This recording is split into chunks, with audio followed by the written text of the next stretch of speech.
Jeff, and then public comments. Oh, so we got a while. Yeah. I don't know where my book was. I keep saving. Good evening. You told me they were down there somewhere on the bottom. Welcome to the notice of the, actually of the public hearing related to the budget.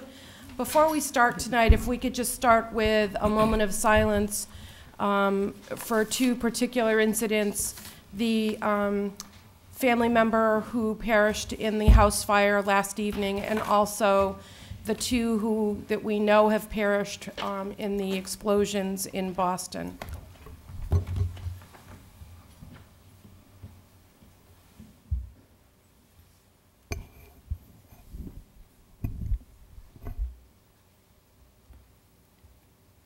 Thank you. Our thoughts and prayers are with the families.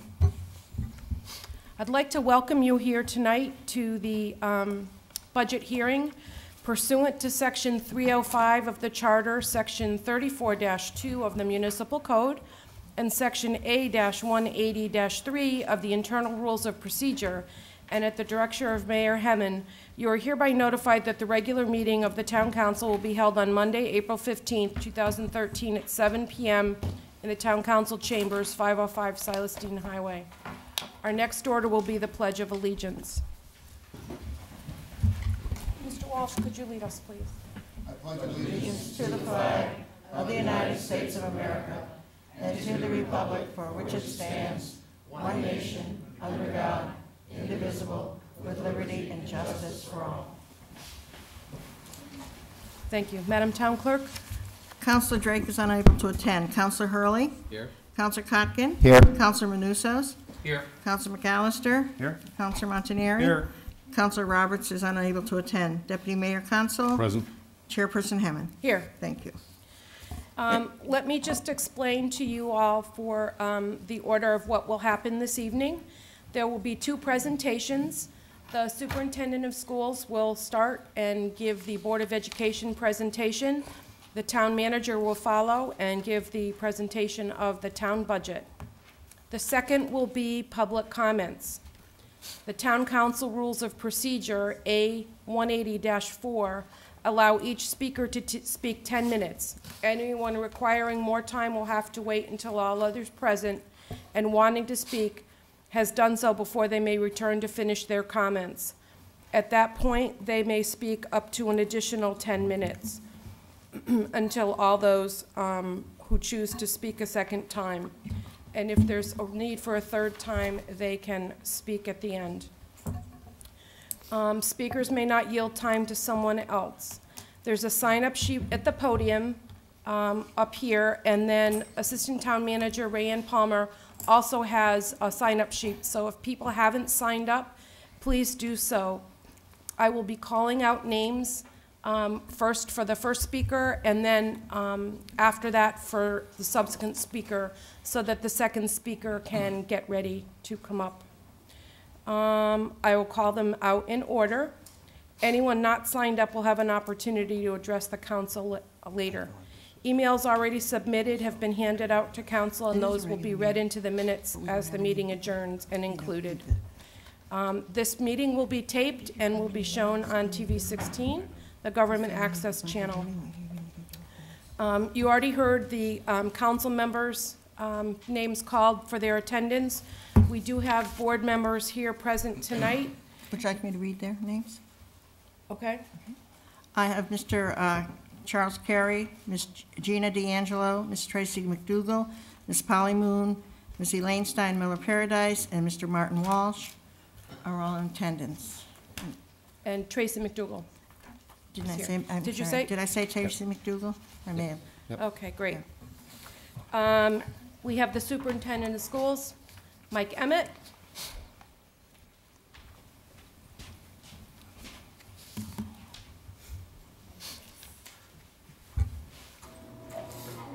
You have to hit, yeah. The one on, you hit the one on the left. That one will come here.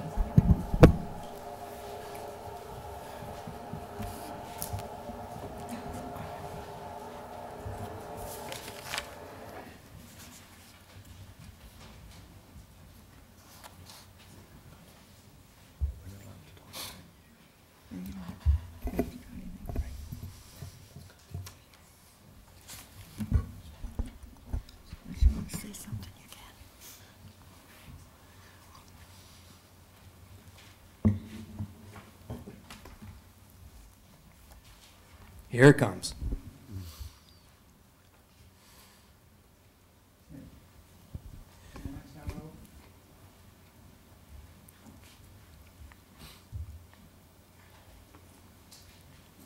Good evening, everyone.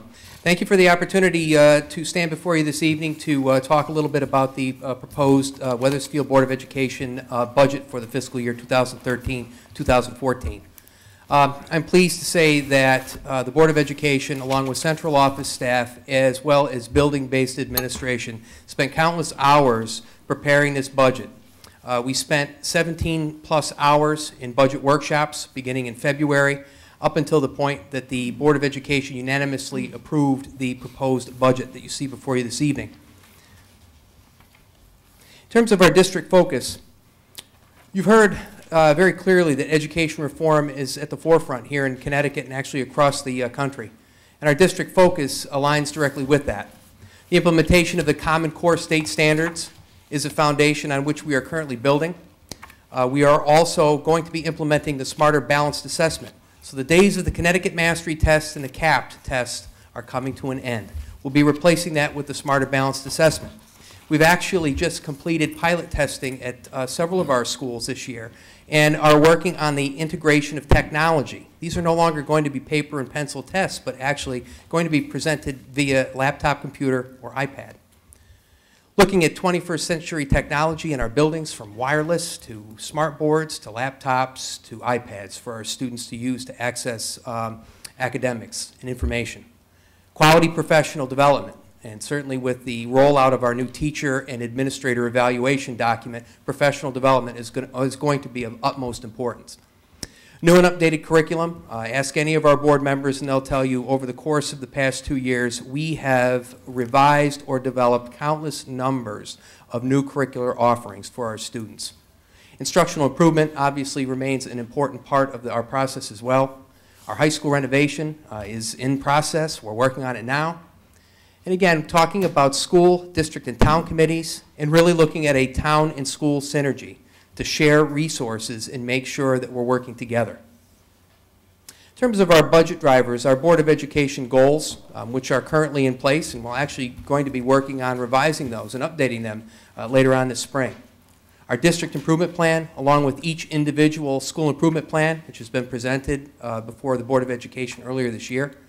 Our educational technology plan, which was just put in place last June. And certainly improvement of maintenance of our facilities. And then we also look at fixed and mandated costs, special education, energy, our new commitment to the OPEB trust, and of course transportation. And last but not least, our negotiated personnel, our contracts. And there you have our budget. In terms of what we've looked at in terms of efficiencies, we certainly know that the economic times are difficult. In terms of contract negotiations, we were able to effectively negotiate contracts for all of our bargaining units. Superintendent and assistant superintendent did take a pay freeze for the upcoming year. And again, our health insurance costs are down. It's one thing our assistant superintendent of finance and human resources, Tim House, has been on top of. Again, we've also looked at savings realized by the board in our shift to a defined contribution pension. We've done a nice job with copier and printer leases in decreasing our costs there. We're realizing improved efficiency in outsourcing of our adult ed programming. We use Verabi, which has saved a tremendous amount, and it's also offered our adult students an opportunity to gain additional opportunities. And then naturally shared services, constantly looking at ways we can save in terms of natural gas, electricity, our diesel bids, and forecasts that we coordinate with the town. There are a great number, many things that were requested in our budget from our principals and district level departments. These are some of the requests that did not make it into the budget.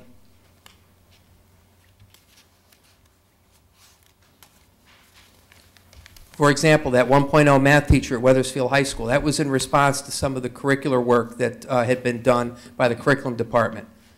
That'll have to hold. A special education teacher at the elementary level, that was designed to reduce the caseload for special ed teachers. That'll have to be on hold. And again, with the 0.5 preschool teacher for special education, we were looking at adding a section over at Webb Elementary School. That'll be on hold. Additional requests that didn't make it, an ELL teacher. We've seen a large increase in the number of English language learners coming into Weathersfield, and at the present time we have a grand total of 2 teachers for the entire district. Again, another one of the things in light of Newtown, we had requested security personnel at elementary schools that has not made the budget. In terms of our proposed initiatives, here's what we're looking at. We're looking at an instructional supervisor for math. This is an administrative position. It's K-12, and it's consistent with the position that we added to the budget last year, and that was the K-12 literacy supervisor. The benefit here is twofold. First and foremost, this aligns directly with the district goals and the district improvement plan. But the other key piece here is this individual will help us implement the Common Core state standards and also assist us in the implementation of the new teacher evaluation instrument. So this will be an individual that will be able to take on additional evaluations. We're also requesting a 1.0 SRBI tutor for math intervention at the high school. SRBI, scientifically based, research-based interventions. We have SRBI tutors at the elementary level. We have a tutor at the middle school. We have none at the high school. This individual will be responsible for assisting students that are struggling in math, get themselves back up to where they need to be. I'm also requesting a director of security and residency. Again, this is a district-wide position to support our schools. In spite of the fact we did not get the district-level folks at each elementary school, I look for this director of security and residency to be involved in the schools, helping to assist us in implementing our crisis plan, and also assisting us in checking on residency. This year, since we lost that .5 position, we have seen the number of residency investigations go down by 2/3, and we'd like to change that. And again, the funding for the implementation of state-mandated teacher and administrator evaluation plans. Again, this is another one of the unfunded mandates that comes from the state, part of education reform. Last Tuesday at our Board of Education meeting, the board was able to see both plans, both the administrators as well as the teachers. There's a cost involved, from professional development to perhaps needing an additional administrator on a consultation basis to come in and assist us in getting all of these evaluations done. It's part of the reality of this education reform. It's a great idea, but in terms of the process and the execution, it's going to be a challenge. And then last but not least, the initiatives, and again, I'll call it an initiative, but it is our share of the contribution to the townwide OPEB trust. In terms of the budget, a little bit of a history here. In terms of the fiscal year, as you know, fiscal year 2013, this town supported the implementation of full-day kindergarten. And as the town council saw at the presentation, the early results look good. They look promising. We've doubled the number of hours our kindergartners are receiving in terms of reading and math instruction. And so far, the response has been excellent. We will be presenting to the Board of Education later on this spring with additional data, so we'll certainly be happy to provide that to council as well. And here are our numbers. We're looking at a proposed budget increase of 3.57%, an increase of 1.841870.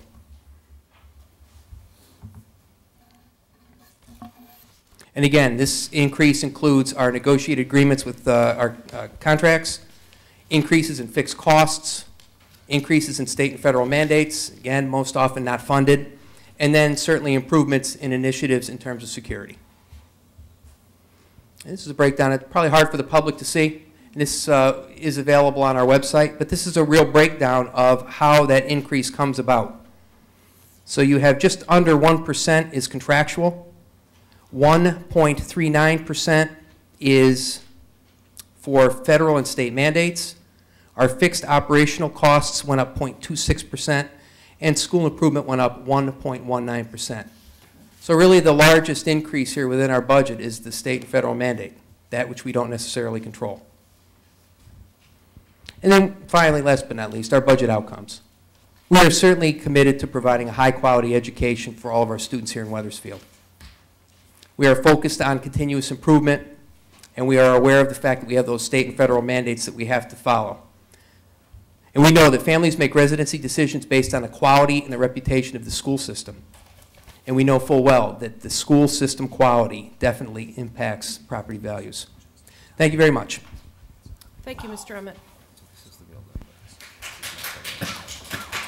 And now, our town manager, Jeff Bridges, will introduce the town budget.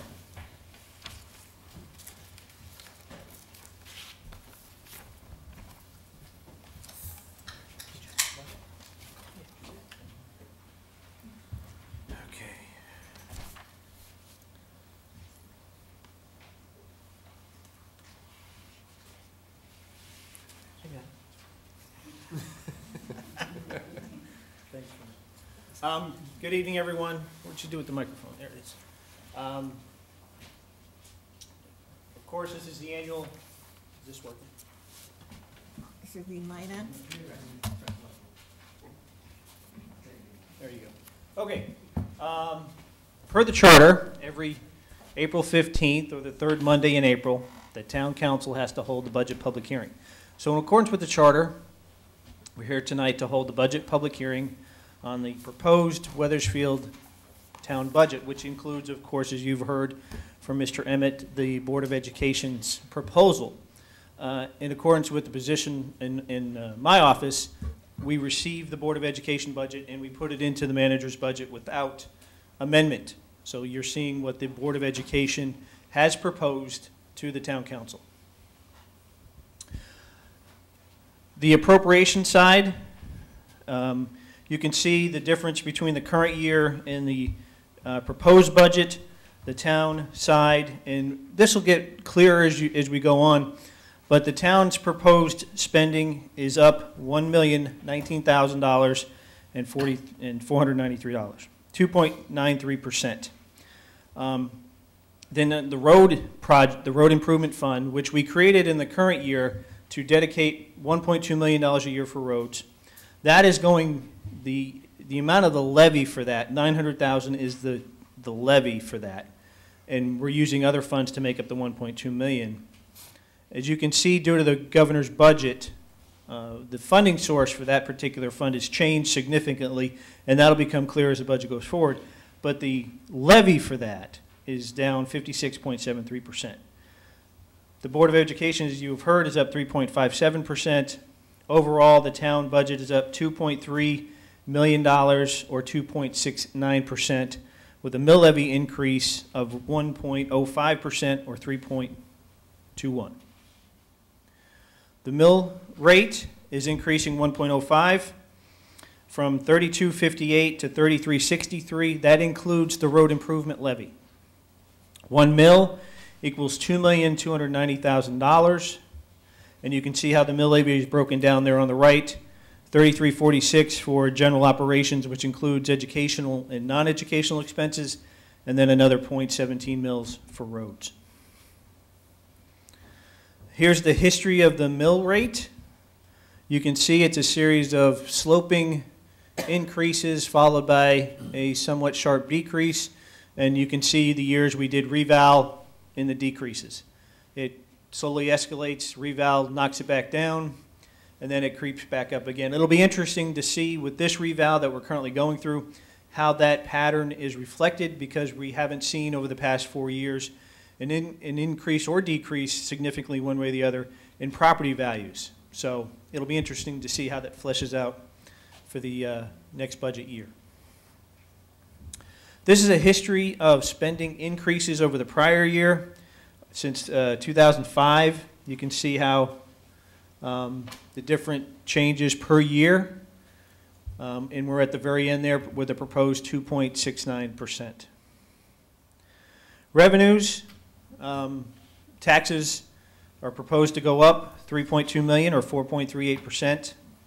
State and federal aid, due to the changes in the governor's funding, although he has left municipalities whole with a combined total, state and federal aid for general purpose on the town side is moving to what we call tar and LoCIP down on a lower column. You can see that, or lower row.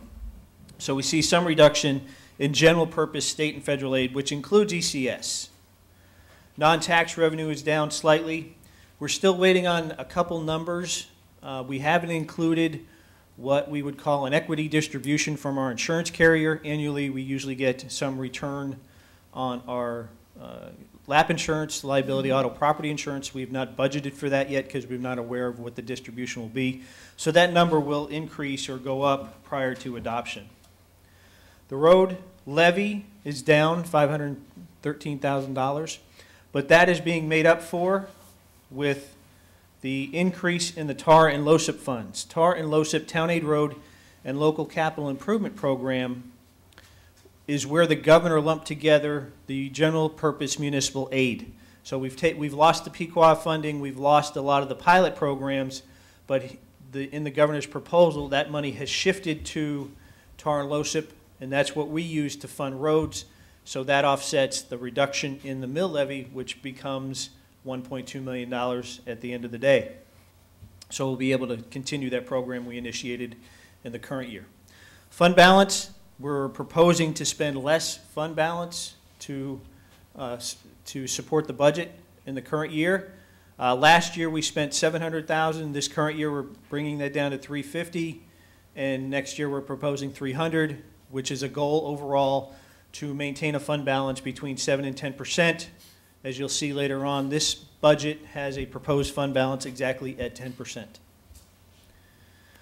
Sources of revenue, Connecticut's tough. For local units of government, you have one big source, property taxes, whether it be automobile or real estate. It's just a tough state for local revenues. Residential makes up 84% of our tax base. Commercial makes up 16%. Non-tax revenue only accounts for 13.72% of our income. The grand list, we have seen grand list growth since the current fiscal budget's been put together. It's up about $6 million. That equals about $215,000 of new tax revenue at the new mill levy rate.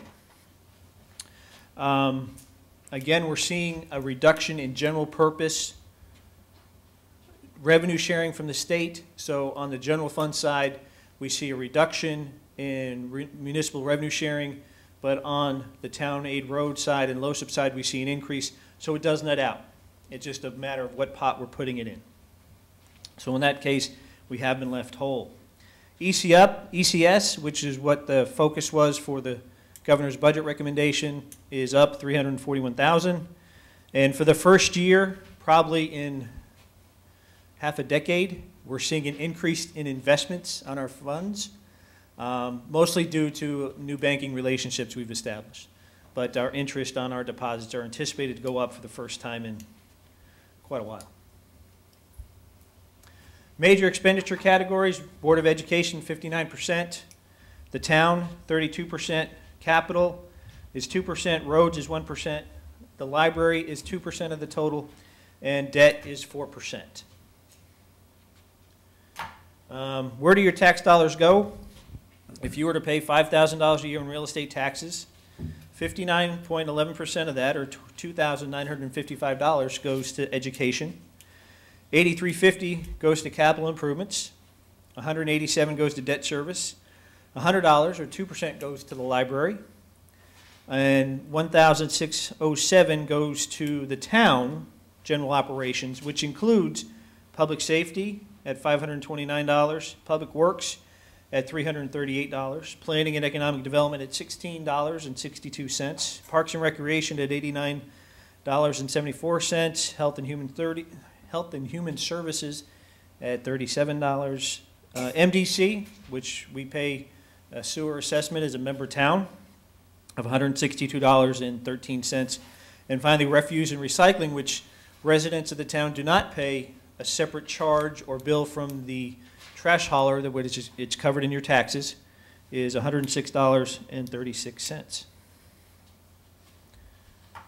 Debt service, we spoke a lot about debt service during the high school referendum, and what we anticipated is coming to pass. As you can see, last fiscal year we peaked with debt service, and through a series of refundings and restructuring of debt, you're going to see that debt fall off quite substantially over the next few years. This does not include any of the high school debt.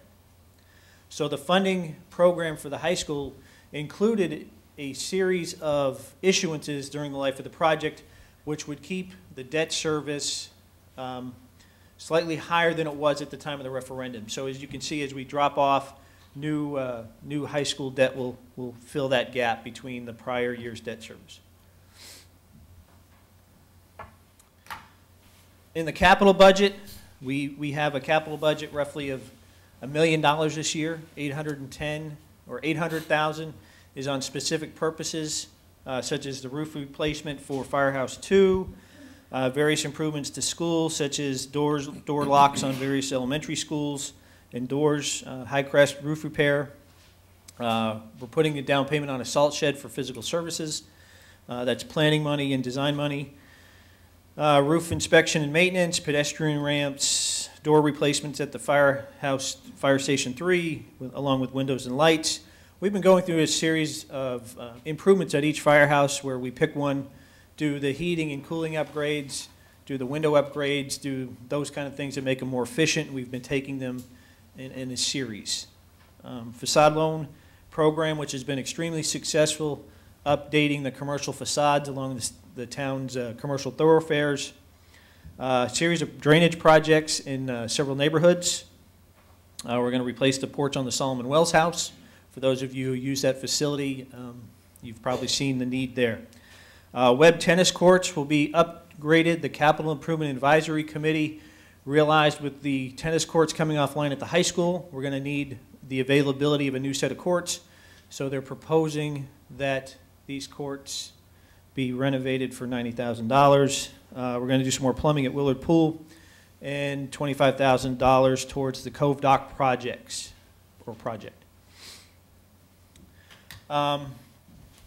In terms of basic equipment and fleet, again, 4 police vehicles. We usually buy 4 police vehicles a year. With the new cars, with the Crown Vics going offline, we're still evaluating the new Fords. So this, and they also have produced an SUV version of that vehicle, and we're going to compare those in size. So we're going to buy 2 Interceptors and 2 SUVs next year and see which one works best in terms of size, because they are somewhat smaller in the car for the equipment and the personnel. So we're going to evaluate those 2 next year. We're going to buy a new large dump truck for all the snow that we anticipate next year. Hopefully not. 1 small dump and 3 pickups. For the fire department, some new SCBA bottles. Those are the air bottles for the air packs. Hearst equipment, which are the Jaws of Life. Pagers and hose, and an Opticom system is a signal interrupter, traffic signal interrupter. When the fire truck comes, it triggers the lights to turn red so the fire truck can go through. We're also anticipating a new fire truck. We're on a replacement schedule between 3 to 4 years for the larger apparatus. We're replacing a 30-year-old truck, and at our current rate of replacement, the major vehicles, it would take more than 30 years to replace every major piece of apparatus in the fleet, which is about as long as we can find parts and maintain them effectively. We're also putting money in for the reval and some software upgrades for the tax office. General budget comments. Again, you've heard about the aid formula changes in the governor's budget. Road improvements, we're still spending $1.2 million. We have a fund balance at 10%. Some of our increases, workers' compensation insurance is projected to increase by 20%, or $92,000 increase. MDC is up $91,000. Debt service is down over $354,000, and that does, and it's down and will continue to drop over time. Pension contributions, $261,000 increase. And I'm just going to echo what Mr. Emmett said. Over the past 3 years, both the town and the board have gone through every union contract and non-union agreement we have. So the pension, other than for police officers, is closed to new hires. Everybody's on a defined contribution plan.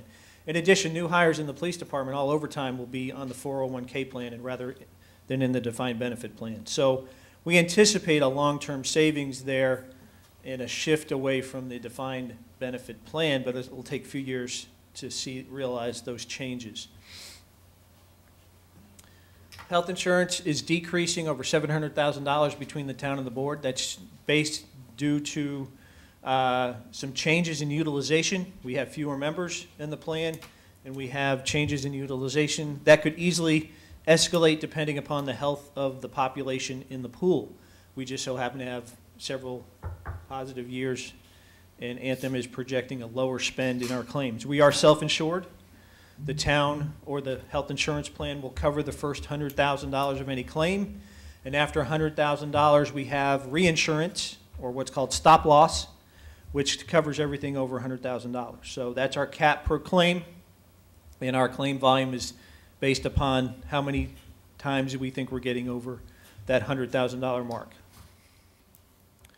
Liability, property, auto insurance, slight increase. The budget includes a new part-time position, budget includes merging a position in social and youth services along with the nature center coordinator to create a youth program manager. The same services we provide will still be provided through a series of programs that are managed through the department and referral systems to clinical providers. So we anticipate providing the same services. We're just going to do it a different way and more moving away from the direct service delivery model to the more program management model for both of those functions. We also have a part-time zoning enforcement officer in the building department.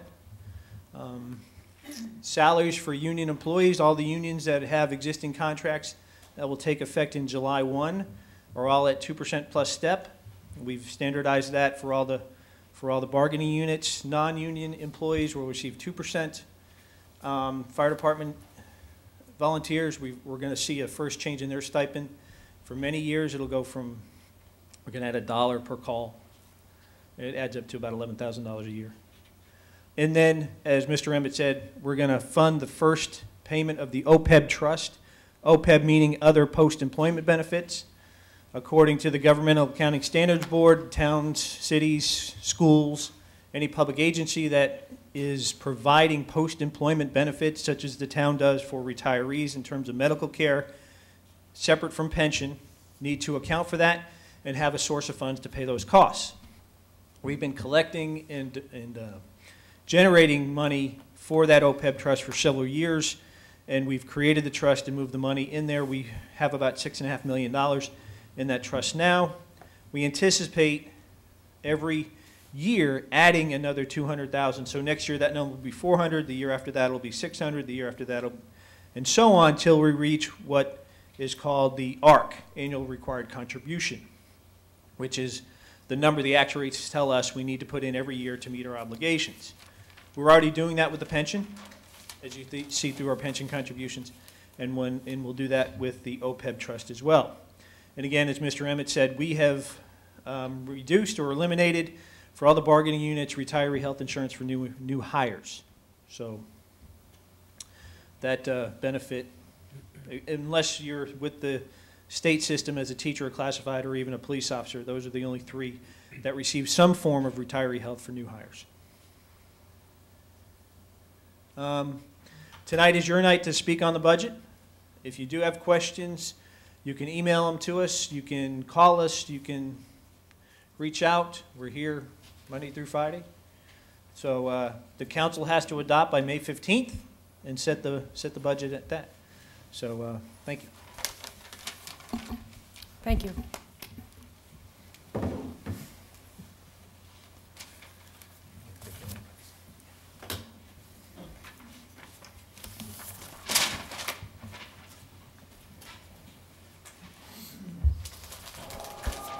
If anyone who wishes to speak has not signed up, Assistant Town Manager Rayanne Palmer has a clipboard.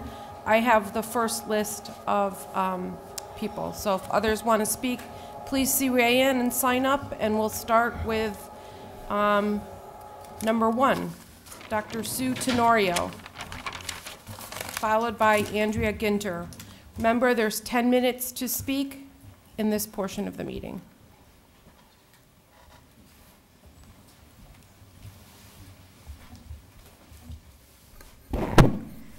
Good evening, Town Council members and Town Manager Bridges. My name is Dr. Sue Tenorio, and I live at 28 Lincoln Road in Old Weathersfield. I'm a member of the Early Childhood Collaborative and sit on the steering committee as well as co-chair the education team of the collaborative. I'm a fairly new resident in Weathersfield. I've only lived here for 12 and a half years. But during that many years of being here, what I have witnessed is a continuing decline in the amount of resources that the town provides to the Department of Youth and Social Services staffing and supplies. For years, Weathersfield's Department of Youth and Social Services was viewed as one of the flagship programs in the state. It has provided over the years for our fellow residents, young and old, responding to their social, emotional, and their economic needs.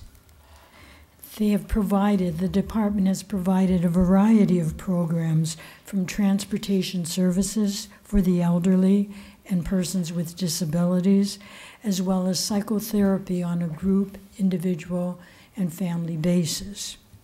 Significantly, the department serves everyone, anyone, individuals regardless of ability to pay. And so consequently, we subsidize a number of individuals who do not have a third-party reimbursement option. Over the 13-year period, the town's Youth and Social Services Department has shrunk from 12 staff to its current 5-member staff. It is proposed in the 2014 budget to further reduce the department's staffing to eliminate the department's full-time clinical coordinator position. Specifically, it is proposed to combine half of the clinical coordinator's position with half of the Nature Center director's position. And the remaining half of the clinical coordinator position would then become a full-time position of youth services manager and placed in Park and Recs. Weathersfield provides an exceptional number of parks and recreation programs for our children and youth. No question about that. However, a meaningful portion of our children do not participate in them, whether it's because of lack of interest or skills, or increasingly a lack of financial resources. Of our school-age population, 17% currently are eligible for reduced and free lunches in the schools. Reduced and free lunches is an indicator of poverty, and poverty in and of itself increases the likelihood of certain mental health problems occurring among the affected individuals. Across the state and the country, prompted, I will say, by the Sandy Hook tragedy, towns have been jarred by the lack of available and accessible mental health services for children. Weathersfield is a fine town, no question about that either, but we do have growing issues. In the most recent report submitted to the State Department of Education, 2010, and looking tonight only at the grades 7 through 12, because it goes from kindergarten all the way up to 12th grade, but looking only at grades 7 to 12, it was reported in that last report that there were 23 students who dropped out of school, period. And of a total of, I lost my place, sorry, and of a total of 232 reported disciplinary incidents, approximately 45% of them were for what are called serious causes. Those causes include such things as theft, drug abuse, fighting, personally threatening behavior, physical or verbal confrontation. With all due respect, we don't need to move away from a direct service delivery model as proposed, but rather, at minimum, we need to retain a full-time mental health clinician in our Youth and Social Services Department, a professional who has a deep understanding of the needs and strengths of our community, and who, through consistent and continuous presence in the community, can assist teachers and professionals as well as parents to recognize and deal with signs and symptoms of mental disorders, as well as elevated risk for these conditions. Our goal then should be to reduce mental health problems among our children for whom a problem has been identified, and help all our children to optimize their mental health through the development of skills that not only strengthen them, but help them to be resilient in the face of occurring negative forces in their surroundings. Let us not be pennies wise and dollars foolish in our budget. Let us make certain that our children and families have access to local, sustainable, and early intervention mental health services. Thank you. Thank you. Andrea Ginter, followed by Lauren Barbara.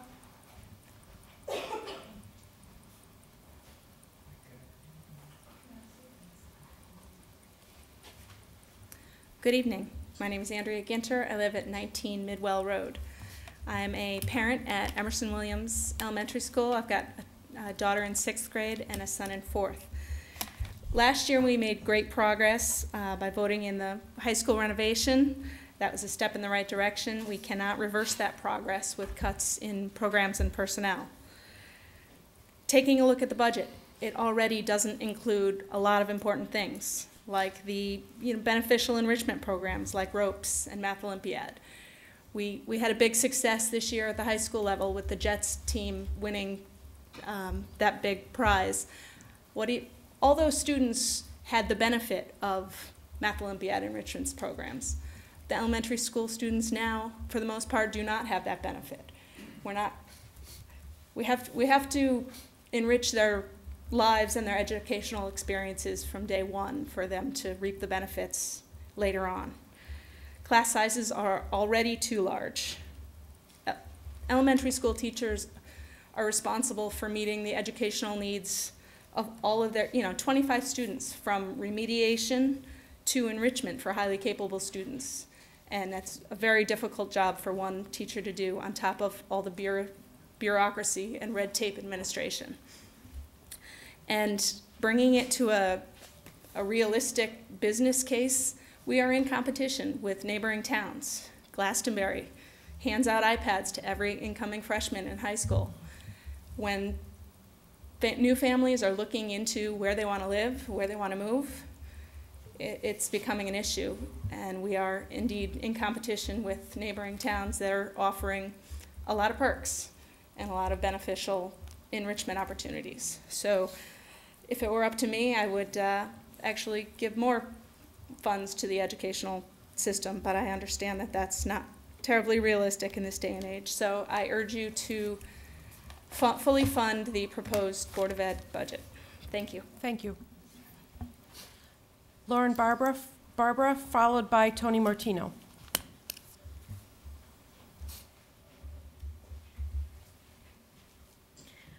Hi, I'm Lauren Barbara. I live at 281 Dale Road.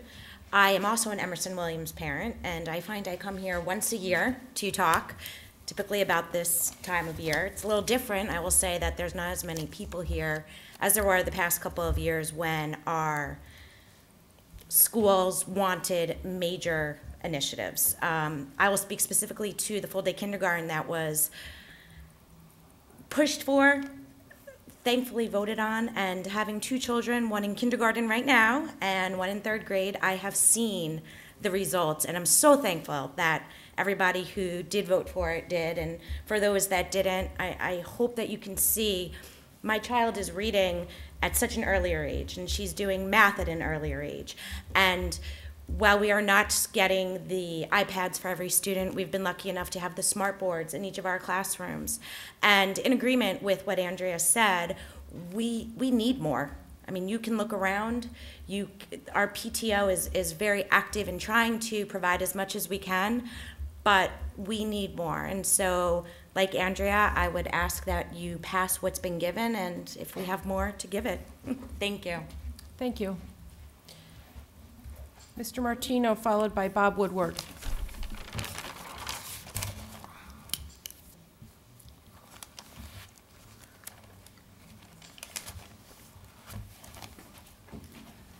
Tony Martino, 374 Highland Street. This year, like last year, I want to emphasize you have to centralize functions to save money. That's the only way we're going to get ahead. This year, when I look at the Board of Education and see they want to add another non-certified person at Stillman, the Director of Security, I don't think we need this position, and I'll tell you why. Who did the study after the Newtown tragedy? It was a retired Wethersfield police lieutenant. Who would have to go in and react to a security breach of our school? It would be the Wethersfield Police Department. Our Wethersfield Police Department is nationally accredited. My suggestion is give the requirements of this Director of Security, not the residential security check that they're looking for, but the other part to one of our police lieutenants and sergeants and let them oversee the needs, not only for the school, but also for the town facilities. This way he can make sure his staff, our police staff, is properly trained to rectify any breaches of security of any of our businesses. As far as the resident person, if Dr. Emmett needs more help, I say give him another temporary person to help rectify that problem, because that, once again, will save us some money by getting the kids out of the system to keep our classes smaller and also reduce our teacher costs. Another thing, legal expenses. The town and the board each have separate firms to oversee legal matters and separate firms to oversee labor matters. In January 2014, the town will again be going out to hire a new town attorney. With any RFQ for the requirements the firm needs to handle, I would say add not just the normal civil and liability matters, but also labor issues and pension issues. Have that firm also handle the board's legal issues as well as the town's. Put all the money on one side. Through Munis, the finance system, you can track separately how much goes to board and how much goes to town, so you can know where their money is going. But by having one firm do it for both sides, you've increased their workload and decreased the law firm's administrative expenses, which will probably get us a cheaper per hour rate.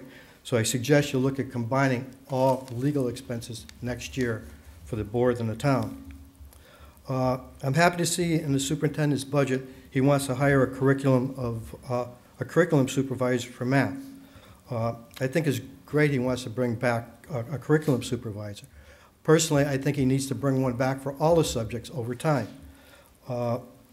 Not the department leaders or I forget the other title was that he had called. Have the instructional supervisors handle K through 12.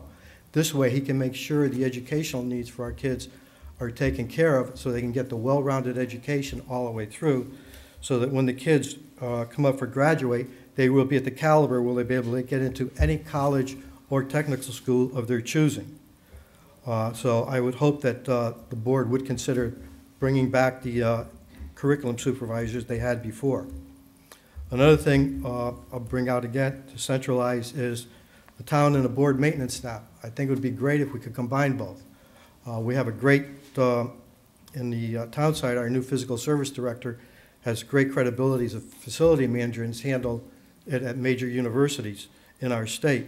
She brings the knowledge of educational facilities we need her for the merger. By combining staff, our trade staff could do more working together, i.e.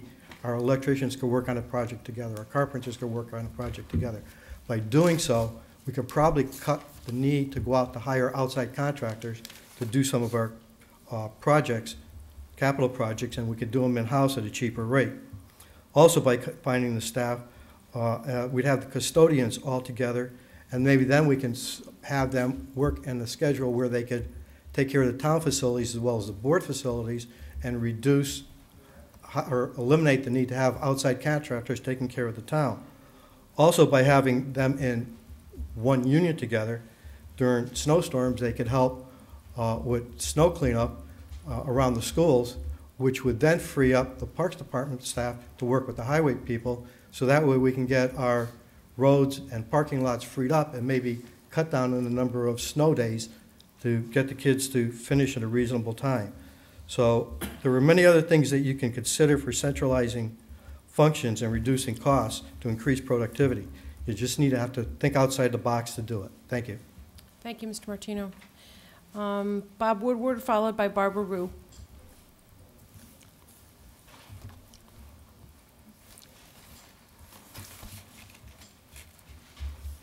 Thank you. My name is Bob Woodward. I live at 456 Middletown Avenue.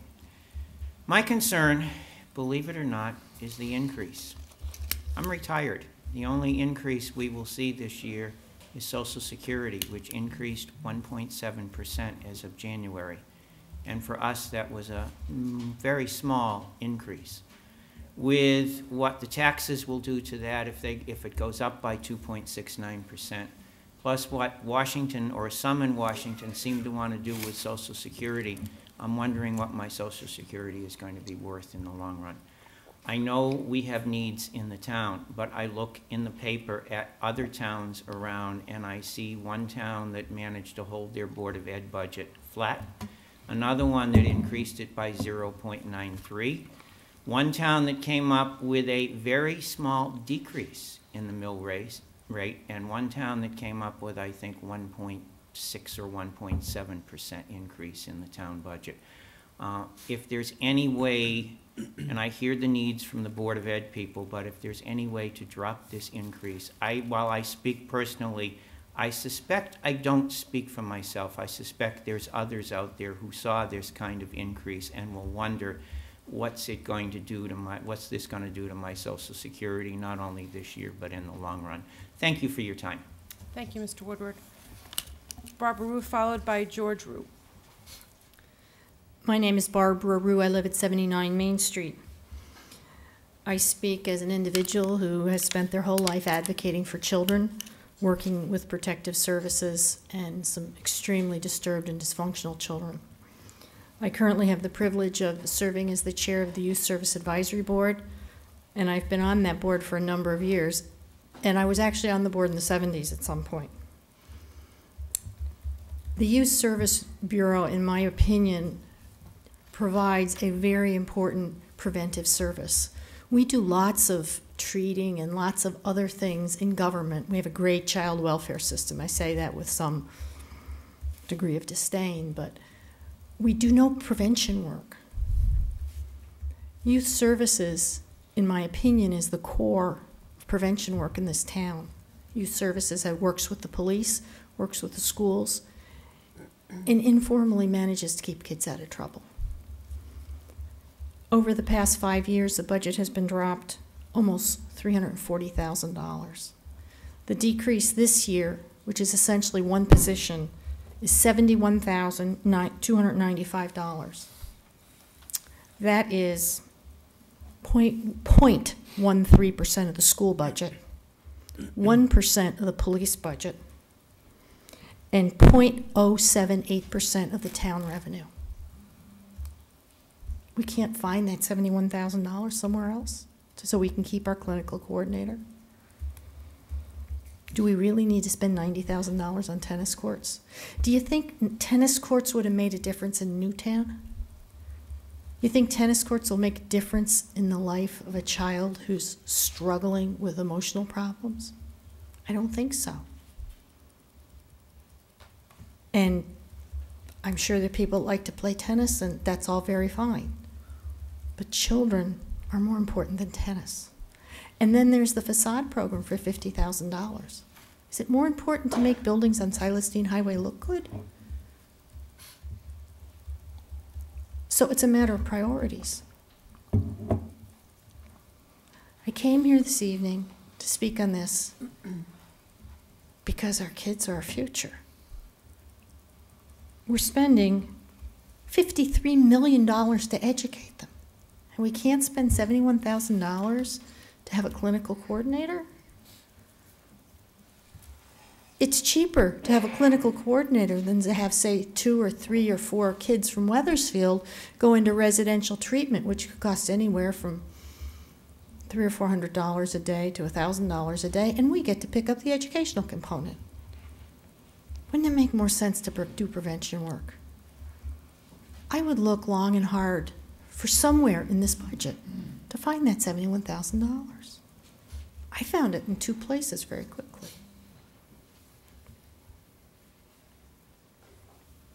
I think that if we brought all the kids in and you could see what a difference was made by the nominal staff and the nominal programs, you'd be amazed. Kids have come through those programs that were really troubled and gone on to school, gone on to higher education, done really well. We do an awful lot with very little. We have a youth employment program that we had the courage to fund when some of the grants ran out, because we could do it with less bureaucracy. I would urge this council to restore that money. We took a $200,000 hit a couple years ago. We managed, but this is going to kill us. And don't bother calling it youth services anymore, because we won't have any youth services. Thank you. Thank you, Barbara. George Rue, followed by George Bashura.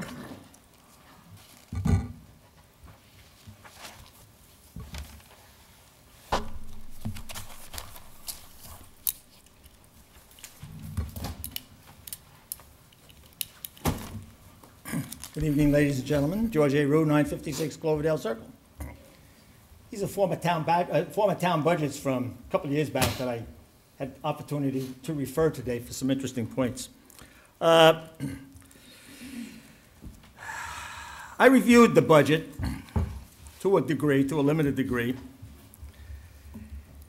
and there's an awful lot of numbers in that thing, and it contains more information than I'm capable of absorbing within the time that I was able to put in on this project. So I just focused in on 2 areas of concern, and they have more to do with hopefully getting my elected officials and my paid staff in town to think vis-a-vis do this, do that, or do the next thing. They'll try to open up some doors so that you can maybe move on and accomplish some of the other suggestions that have been made by some of the previous speakers. The 2 points that I focused on were the manager's report, certain points of the manager's report, and the capital improvement budget. First, I'd just like to read a couple of points from the manager's budget, and I was very impressed with some of his thoughts.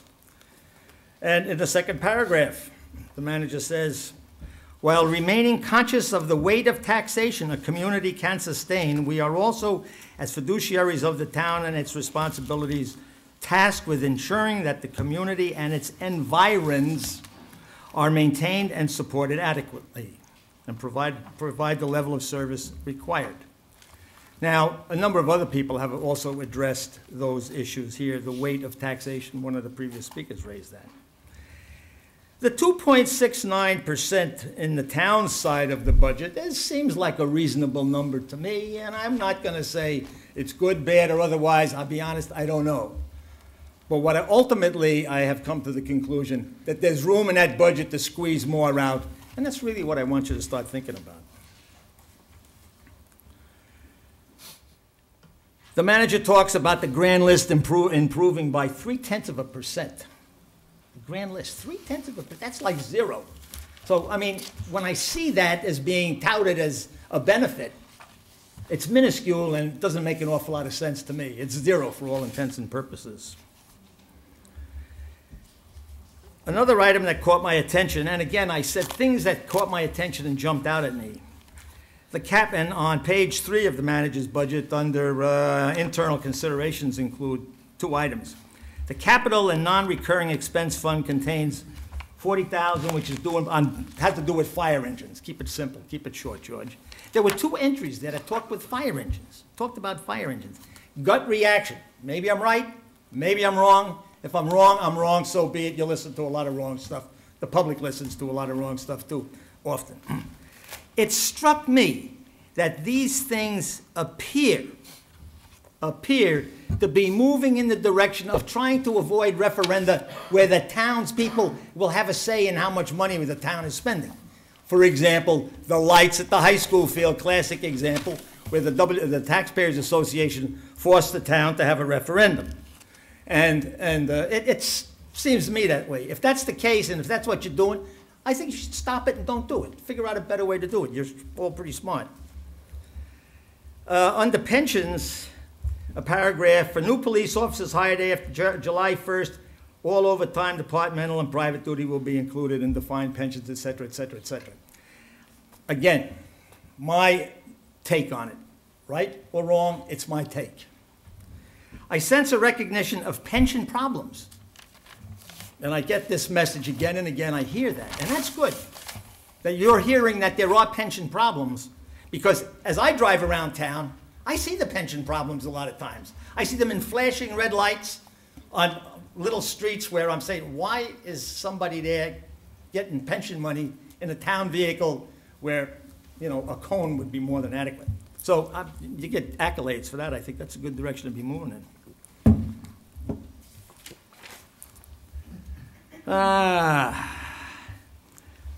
On what I call page 4, moving forward to next year, the town will have to reevaluate its actuarial assumptions, taking consideration of all the charges of the changes made to the plan, including interest rate assumptions. Again, I hope you're seeing, and I hope you do see, and maybe you will, that the assumptions that are being often promulgated by arms of government, not only here, but in various other parts of the country, these fantastically great interest rates that are non-existent, which ultimately lead to towns going bankrupt, and there's a couple in California that went that way. Another point that really jumped out had to do with the license in the cars. And I used the words that jumped out were, one, egregious. I read it, maybe you're unhappy with it, but egregious seemed to me a little bit of an overkill. And the next paragraph, it talks about what this proposal makes has to do with, you know, automobile taxes and the like. The word dangerous. Dangerous, that's a pretty strong word. But the final point that I saw and I noticed, in the event that the state's desire or ability to borrow for such things is curtailed, and that's had to do all of the grant money that we get, there would be a real possibility that the town would no longer receive these funds since they would have to be paid out of the general fund. Our country, our state, is not in the best of shape.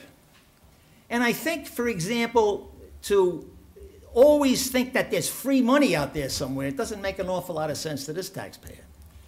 So I hope that my elected officials and my paid officials in town are smart, at least as smart as the people in the public who are making some kind of suggestions. Many of those that I heard tonight, it would seem to me, should come from the knowledge that we have here. But maybe it doesn't. I really don't know. Anyway, I shared that particular thought with you. Then again, on the interesting chart on leasing and financing, and it gets back again, I get the impression that we're doing things to avoid referenda, and that's not a very good idea. Enough said on the manager's comments. A few comments on the capital improvement budget, and I looked at it. I have a particular interest in it. It's easy to understand. And I'm just a simple folk, you know, I don't get complicated, all these complicated stuff. As I looked at it, the summary, And the manager touched on it. Some drainage projects in neighborhoods. Well, the neighborhoods were very interesting. They jumped out at me. Drainage Dorland Circle. Drainage Trivet Lane. Drainage Amato Circle. So that's when I got these other books out. And I said, I wonder whether these were in previous years. They weren't, never there. So all of a sudden, some drainage, maybe the world is coming to an end there. But if it is, it would have showed up in previous budgets, in my judgment. So all of a sudden, our administration or our somebody is saying, these things move to the fore, and projects and problems of long standing. For example, the blighted town property, which is right next door to me, gets pushed again into the future, into the future, into the future. Someday, maybe it will get done. I hope it gets done before I die, you know, but, you know, maybe it won't. Who knows, you know? But in any event, let me just find my place here a moment so I don't get too far afield. Bear with me. Okay, concentrate. Oh, yeah, all right, here. Final, that's my final thought. I'm not up to that yet. Okay, we talked about 2013 and the previous years. And again, some of the numbers did catch my eye. There are some 17 projects scheduled in the drainage section for 2013 and 14. Of these 10 proposals, of these 17, 10 of these are just $25,000. I'm saying, how can 10 projects out of 17, or some 58% of the projects, all come in at $25,000? I'm saying to myself, if I were doing a budget at home, I'd go like that, and I'd go like that, but then again, it's my budget. Your budget's also my budget. So I sometimes it makes me a little nervous. Maybe they're good, solid numbers, but these are questions that you should be asking. Just as I suggested at the last council meeting, that you ask some very hard questions relative to a drainage project down in the Mill Woods. And I was very disappointed that nobody asked a hard question. You got answers for different questions than you asked for, but that again, I figured you got that straightened out. We covered that, couldn't. We covered that. We covered that. And I did all of this just with virtually no notes. Boy, I'm getting better at this. As a final thought, I'm just about done, Mayor. As a final thought on how to look at costs and how I think you should be working to keep taxes sustainable. Concentrate on the important few and forget the trivial many. As Willie Sutton said when asked why he robbed banks, because that's where the money is. That was his response. Well, the same kind of applies to the town. In this vein, the greatest amount of money-saving opportunities in the capital improvement program as I see it, is for the Parks and Recreation Department. Somebody's already addressed that problem on tennis courts and whatever. I'm done, Mayor. And the thing is, go after where the money is. And the money's, it's not hard to find. You go to the biggest number, and that's where you can make the most savings. And don't forget the $51 million, the 54.3 times 10 to the $6 that are in the Board of Education budget, that you gotta look at hard. You gotta look at really hard in saying you can get money out without necessarily having the world come to an end. And I'm done. Thank you. I have George, and then I need your next list, Rayan, please. Thank you. George Brasher, followed by Pam Harrison.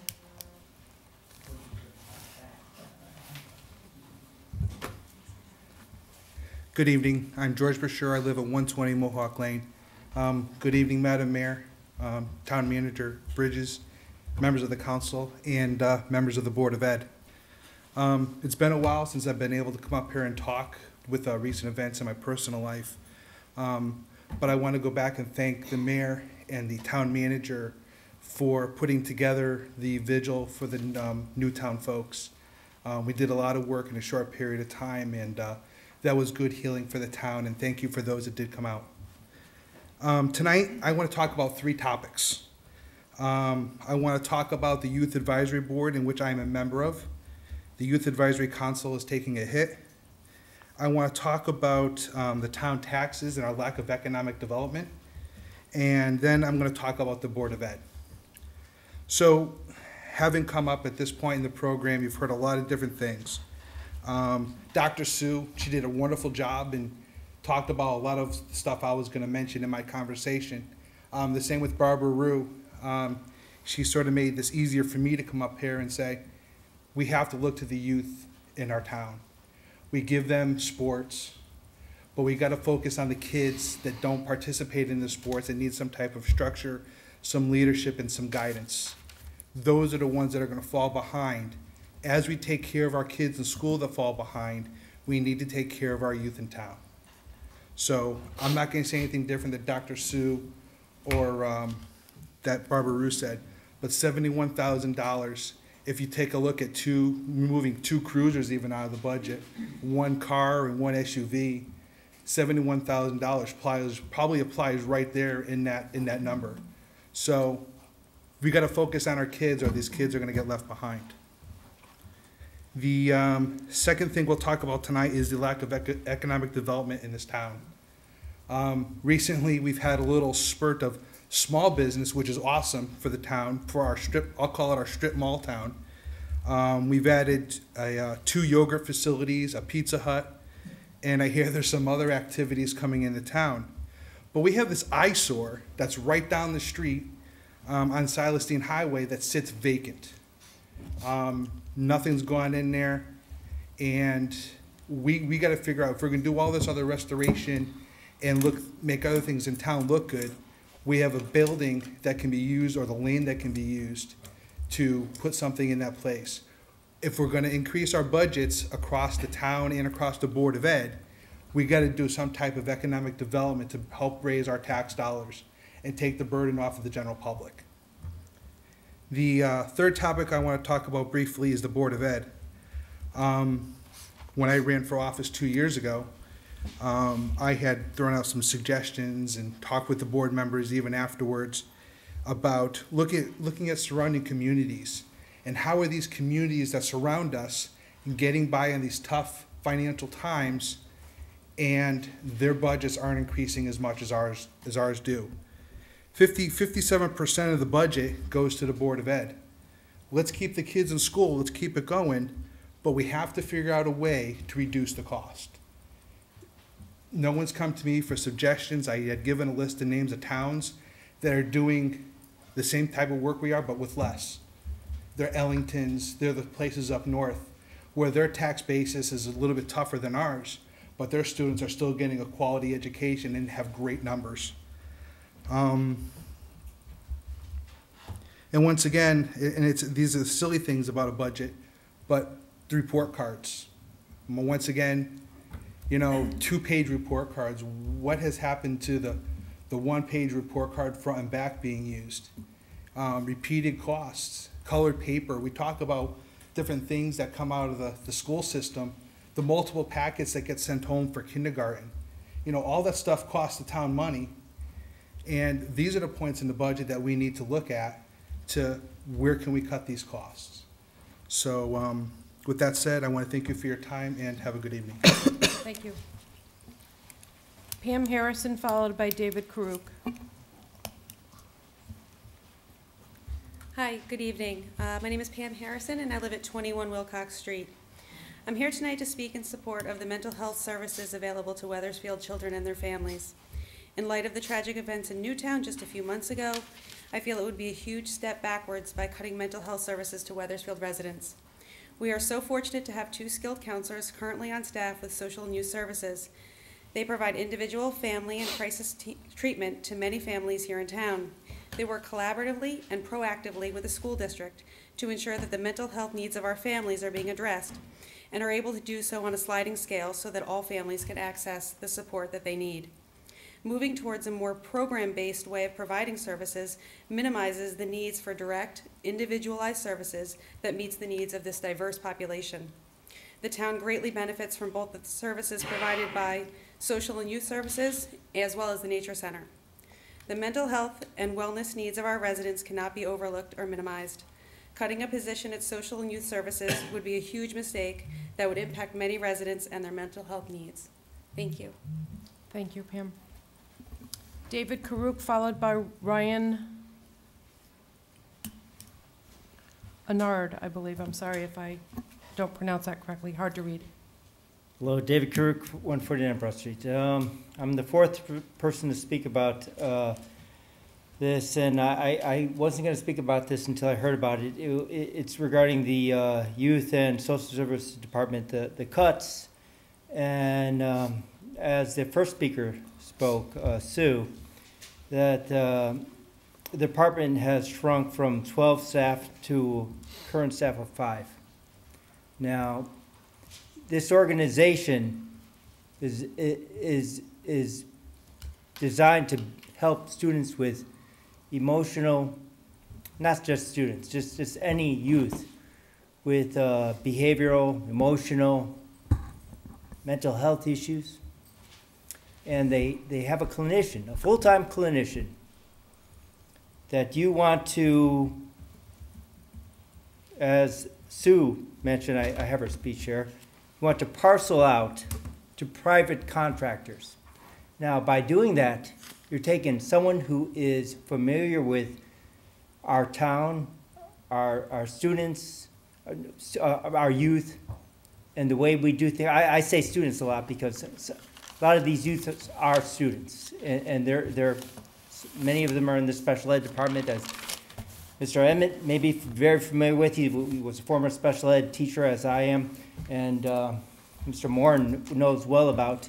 You know, these are issues that we can't overlook, and we can't parcel out like I don't know who's responsible for this, but it's a bad idea.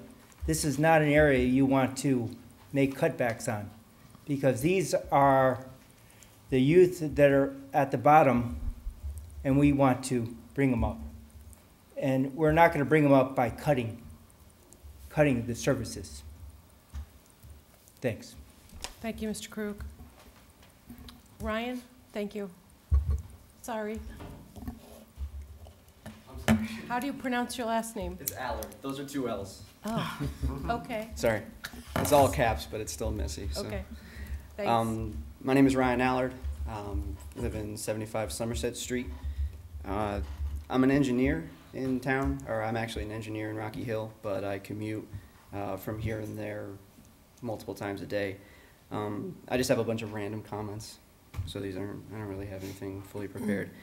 But one thing that I want to say, I see it every day, and I just wanted to at least bring it to maybe the town manager's attention, is I guess there was an accident on 91 over Old Main Street a while ago. I'm assuming there's an accident because there were flowers there at some point. But right now, there's barrier set up, temporary barrier set up, just to protect from, there's a waterway underneath there. What's concerning me a little bit about that is I would want it moved a little bit ahead in schedule if it's not already ahead in schedule, only because when you have a barrier like that and you have them butted up right against each other, you have 2 different types of barrier right now. If anybody hits it, they're going to hit right against the blunt end. You can't connect a 36-inch barrier with a taller barrier. I'm going to stop getting into details. But anyway, the traffic going along that road, they're not going 35 miles an hour, they're going 45-ish. And when I design barriers for a temporary traffic situation, you need like 11 barrels, and right now there's just 1 in front. And now with the weather getting a little bit warmer, you get more pedestrians, you get more runners, stuff like that. So just something to think about. If we can move that up, that'd be fantastic. Now just a bunch of random comments for people who were talking already. As far as paper costs, like, I think you're going to start seeing a generation of parents that don't really care about paper or mail. Or I'm a father of a 2-year-old. I don't even have a home phone. I have the cell phone that's in my pocket. So, I mean, we're getting to the point where, I mean, just email our report cards. We'll get them faster. And as far as iPads for kids, I mean, I'm counting like 15 iPads here. And we go to Mikey's place a ton, me and my wife and my daughter. and it's hard to find a parent who's not checking his or her email on her iPhone 5 while the kid is playing. So I mean, we can afford to buy our own iPads, maybe. We can afford every time we have a kid to save up $400 and get a non-data iPad so that they can bring that to school. I suppose that's devil's advocate. And finally, I actually live close enough where I'm able to walk here. One thing that I'd bring up is maybe an inventory of our handicap accessibility. I walked here and there was 2-inch lips. This is at Silas Dean Middle School. There's 2-inch lips while I'm trying to walk up onto the curb and I'm trying to put myself in the situation of a handicapped child. Sounds a little sappy, but there's that. And then there's also there are very substandard crosswalks as far as the handicap ramps go in there. The only one I can think of specifically is at Wells Road, so 175 and 99. There, if you want to go from Max Bebo's to the bank across the street, you have to take the handicap ramp that goes this way, walk all the way around the curve, and then go around. So, I mean, there's possibly a need for an inventory, possibly something that we can improve. Sorry about the randomness. Thank you. Thank you. That's the last signed up speaker. Are there other members who wish to speak? Mr. Young?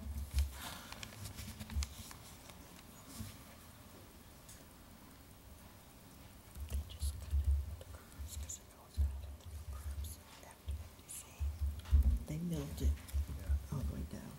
And that was just today they started doing it. That's why it's the 2-inch thing. Good evening, Robert Young, 20 Copper Mill Road. Since the last town council meeting, there was a discussion during that meeting regarding home sales. And it's only been 2 weeks that have gone by since that time. In the Hartford Current, right after your meeting on that Friday, there were no home sales at all registered in the Hartford Current regarding any sales.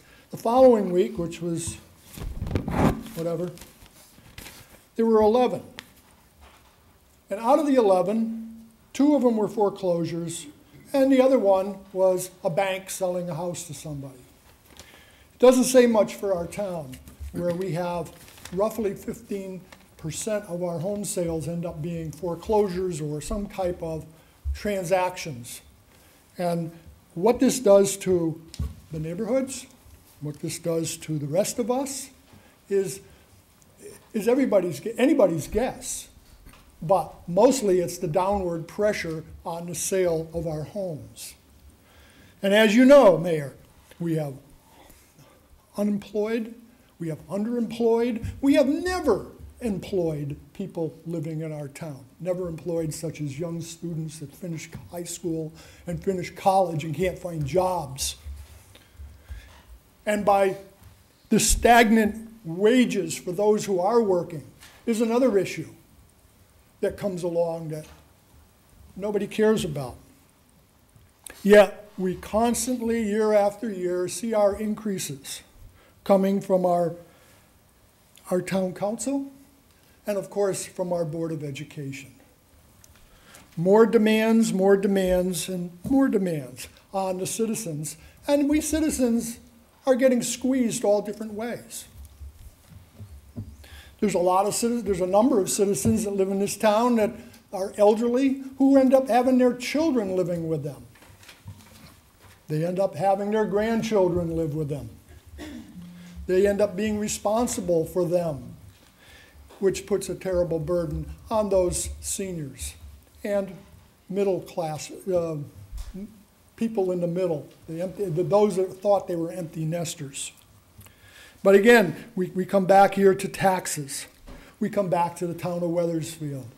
And we're looking at this 2.69% increase, which doesn't sound like a big number, but given the situation of the economy, and over the past 3 years as we had come through this recession, and I don't know when we're going to get out of this recession, but they say it's over with, big deal. We still have a tremendous amount of people looking for jobs, and there are no jobs here to begin with because town councils, state of Connecticut, have chased companies out of here. The regulatory state. I saw that in the newspaper, and I said, that's a good word. The regulatory state. I should put that on my license plate instead of the Constitution state. But here we are looking at this budget, and I think Mr. Rue had made some comments about the improvements. They're all even numbers. It seems like they were just thrown into the pile, and as we know, throw them into the pile, they add up into a dollar amount that you want, and you'll spend it somehow. And I think those numbers should really be fine-tuned. The town manager spoke tonight, and he spoke 2 weeks ago at his first presentation, where he wants to buy police cars, dump trucks, and wheeled some kind of trucks, a fire truck. And all of this is going to be on finance. Give $200,000 this year in the budget, and for the next X amount of years, finance it. What happened to the right, and Mr. Rue spoke about it, what happened to the right to referendum? This fire engine costs $800,000. How in the world do you think you can avoid not putting that out to referendum? Or you just don't care and you just do what you want?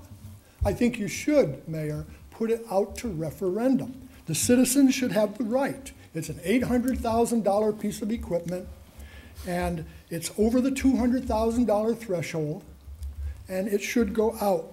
We had that same situation some few years ago with turf, if you recall. And there was a court battle, and you were forced to put out a referendum. And if this went to court, I think you would end up being forced to go to referendum. So I would urge you, put it out to referendum if you want to continue with this. In the manager's section of his presentation, he shows the debt level or the debt service going down, down, down. Jeff, you should have put the new expenditures that were coming. If you went out to the year 2029, you should have shown where it would be with the new school renovations and how it would have looked. It would have been more ample. It would have been a better presentation. And I think that that's lacking in this particular picture. Because we do know that these expenditures are coming up. And then we also know that there's talk about the Hamner School renovation. That should be incorporated in this as well, because if you know it's going to happen, it should be in there. I think Mr. Woodward spoke well tonight about the issue of tax, Social Security tax increase on people that work, and the effects that's having.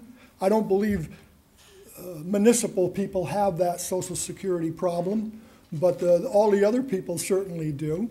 And when you look at 2% coming out of your paycheck, and then you start looking at what MDC is charging us for water services and what they're going to continue to charge us going forward after their massive billions of dollars of spend, and along with our town school projects that we're talking about and already initiated, I think, coming up with any kind of a percentage increase is poor. It should have been, and I've talked about this over the last number of years, it should have been going down while the economy was slumping. I mean, you have people that are hurting out there, and I don't know why you don't care about it. And then, of course, you got the funding for the OBEC Trust, $200,000 this year, $400,000 the next year, $800,000 the following year. Is that correct, Mr. Manager? And then does it go to 1.6 million later? I mean, does it keep extrapolating out, out, out? Yes. How high does it go? Tell me. No, well, it depends. It's going to keep leaping. At some point, there's what's called an annual required contribution, and that's a function of time and obligation. So as we ramp up the $200,000, yes, over the course of the next several years, it'll be 200, 400, 600, 800. At some point, we'll reach that equilibrium with the annual required contribution and what we pay per year. Because in addition to that, we're already paying as we go. Right. So those funds will match with the annual required contribution to make the required contribution. How many years do you see it humping up and up and up? At least for the next 5. At least 5. At least Which 5. would bring us up to $1 million something. Plus what we're If- already spending, yes. That's what you're expecting. Plus what we're already spending. Right, I understand, plus what you're already spending. So you're looking at, tremendous amounts of increases here. Have you figured out what's going to happen to the economy, to the citizens when you do all of this? Oh, well. I didn't see in your budget, proposed budget, how much you were giving away to such as the Weathersfield Housing Authority. I know every year you give them you give them some money. The money could have gone to the youth group. But I didn't catch that in here, how much it was. Maybe someone knows, maybe someone doesn't know. But I know that we constantly fund them, and we also give their children that live in these homes free education. They don't pay for anything. The rest of us have to pay for it, which is another thorn in my side. Because after a while, Mayor, there isn't anything wrong being charitable with people, but after a while, it has to stop, and they have to take care of themselves. And you have people in there for decades. And it's a shame that we are doing all we are doing at our expense, and we're in a bad bind ourselves. I'd like to talk a little bit about the Board of Education, 3.99%. Mr. Young, you're almost up for your 10 minutes. I'm almost up there? Okay. If you like, I can come back. Are there other members I'll who come wish back. to speak? Mr. I'd request that we Colantonio? just extend the time and let him finish if he's going to come back up again. Well, no, I was going to go on to the BOE side and just keep talking about it. I'll be back. He'll come back.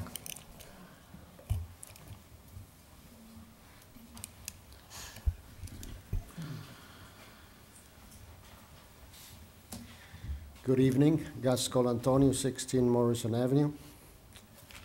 I asked before, and I'm going to ask it again, who does represent the taxpayer? Not the city council or the town council or anybody else, but anyway. It's about time that basically we start running the town and the Board of Education as a private company. See where the efficiencies are. I've been here in this town since 1971. I'm proud to say that I used to pay $127 in mortgage. Now probably I pay $500 a month of taxes. Yes, I saw the town managers, the mill rate. It's basically sloping up all the time except when we had the reassessment, I guess. Obviously the reassessment goes up. We still need money, so the mill rate has to come down.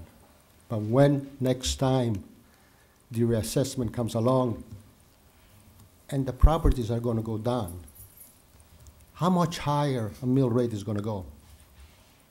And how much can we afford it? Like a gentleman said before, I am on Social Security. I still have a daughter in school.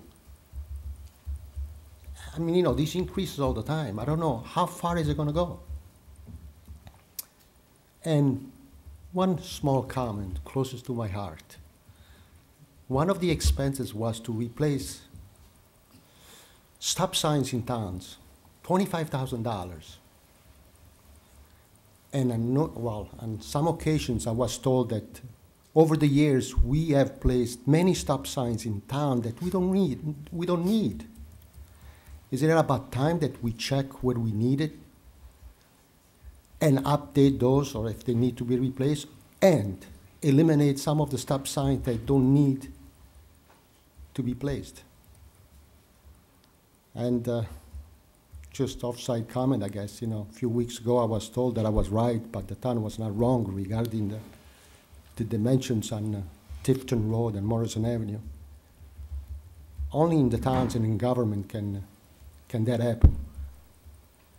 when two identities, they're arguing, and both of them can be right. Thank you.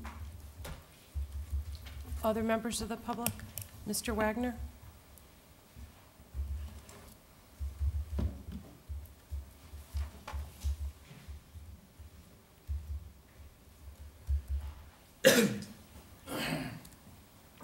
My name is Joel Wagner. I live in 203 Clearfield Road. I agree the children are our future.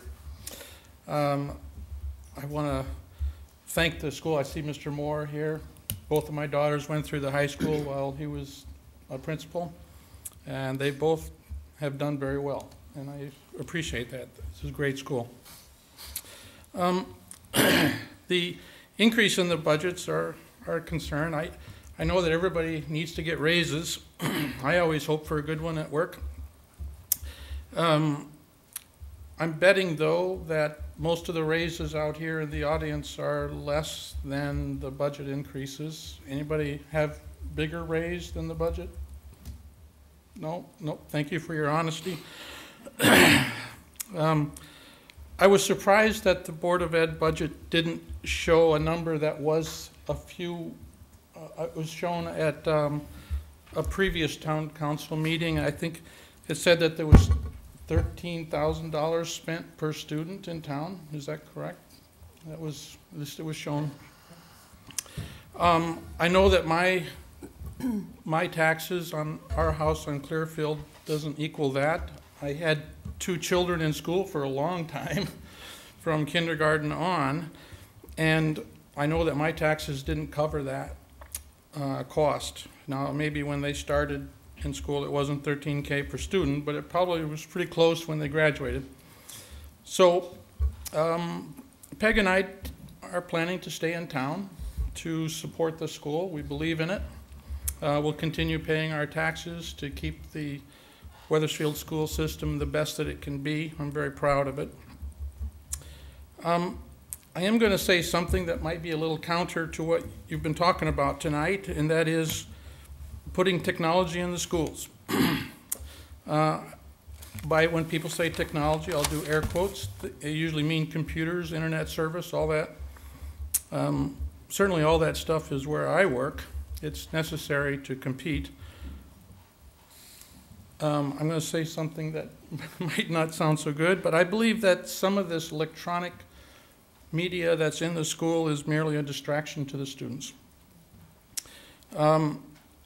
As being a part of hiring where I worked for quite a while, I think that the electronic media leads to adults with limited attention spans that have trouble maintaining a consistent long-term approach to working on a given task.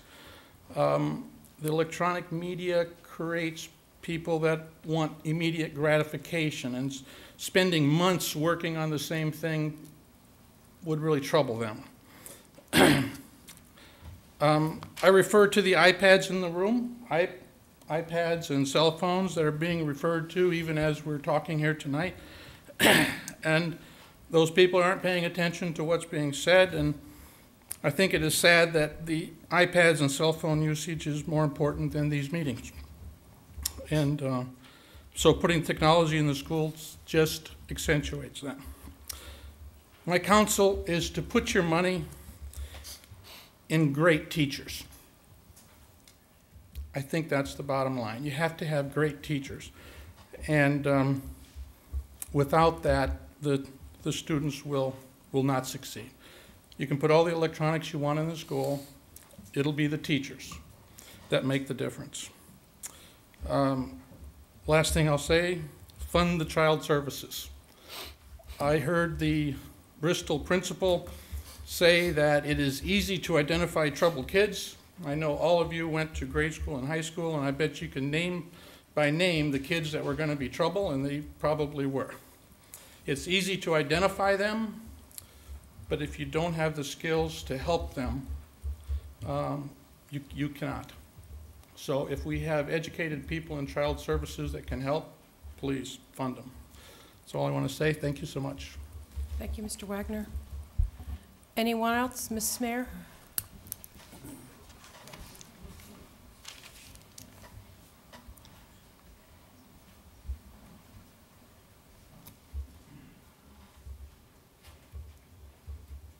Martha Mayer, 133 Griswold Road, and I would like to speak in support of the proposed library budget. I think the library is one of the big successes in this town. I happen to be the president of the Friends of the Library, and the state library has produced some statistics concerning last year, and thousands and thousands of people have gone through the Wethersfield Library. Not all of them live in Wethersfield. Some of them come from Glastonbury, some of them come from Rocky Hill, and they can also go to some place besides the library when they come to Wethersfield. They can go to the bank, they can get their hair cut, they can go to the drugstore. They can do other things to help Wethersfield, besides Wethersfield helping them with their library, which has excellent collection, excellent staff, and just presents Wethersfield as an excellent place to be, an excellent resource. So their budget last year was less than 2% of the town's budget. I think they are asking a little bit more than that this year. The town would do well to invest in the library. Thank you, Martha. Other members of the public? Mr. Young, are you going to come back?